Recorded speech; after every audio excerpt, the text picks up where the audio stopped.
Grand signe de l'heure. علامات الساعة الكبرى. Les grands signes de l'heure, avant le jour du jugement, viendront les uns à la suite des autres, et ils seront suivis immédiatement par le jour du jugement. Le prophète, paix et bénédiction d'Allah sur lui, a dit « L'heure ne viendra pas avant que vous ne voyiez 10 signes. » Il mentionna la fumée, le faux messie, la bête, le lever du soleil à l'ouest, la descente de Jésus, sur lui la paix, fils de Marie, Gog et Magog, 3 engloutissements sous terre, l'un à l'est, l'autre à l'ouest, et le 3e dans la péninsule arabique, et un feu qui viendra du Yémen et conduira les gens à leur lieu de rassemblement. Sahih Muslim. Premièrement, la venue du Mahdi, le bien guidé. Il sera de la famille du prophète, paix et bénédiction d'Allah sur lui, et aura le même nom que lui. Cet homme remplira la terre de justice et de vertu après l'injustice et le vice. La fumée.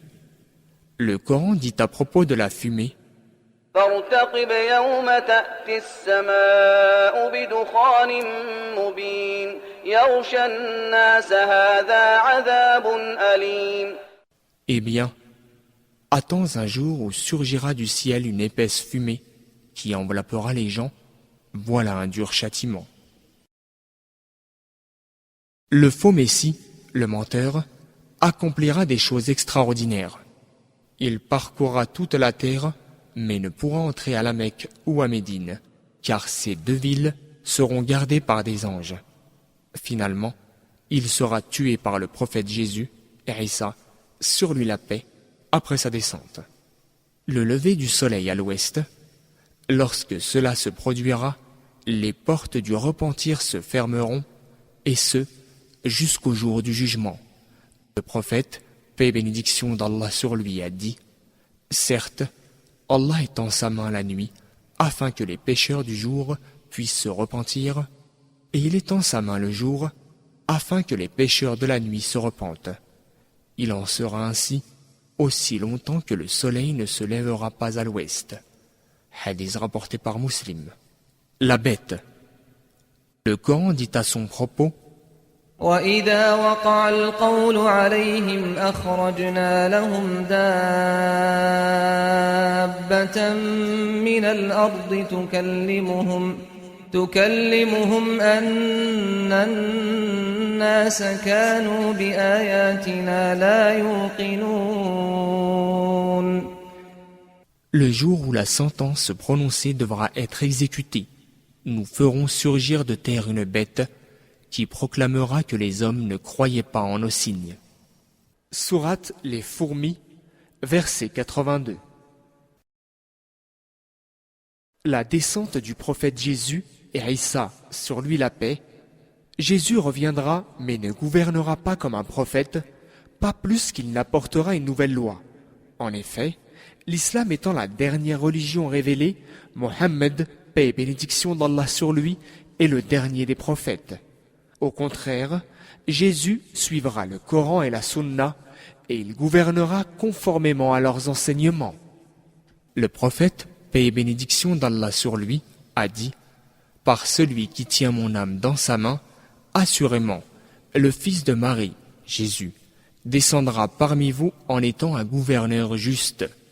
Il brisera la croix, il tuera le porc et abolira la capitation, jizya.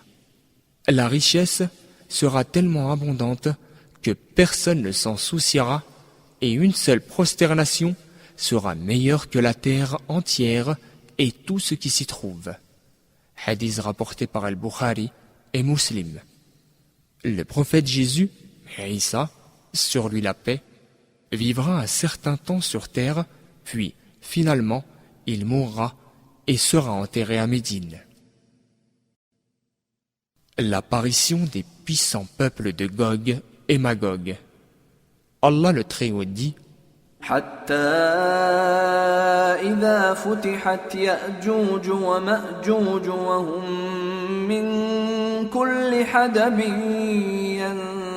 يرسلون Lorsque Gog et Magog seront libérés et qu'ils déferleront en masse de toutes les hauteurs, alors la promesse d'Allah sera proche de s'accomplir. Sourate les prophètes, versets 96 et 97. Une courte période après que Jésus, Isa sur lui la paix, aura tué l'Antéchrist, on l'informera de la libération de Gog et Magog.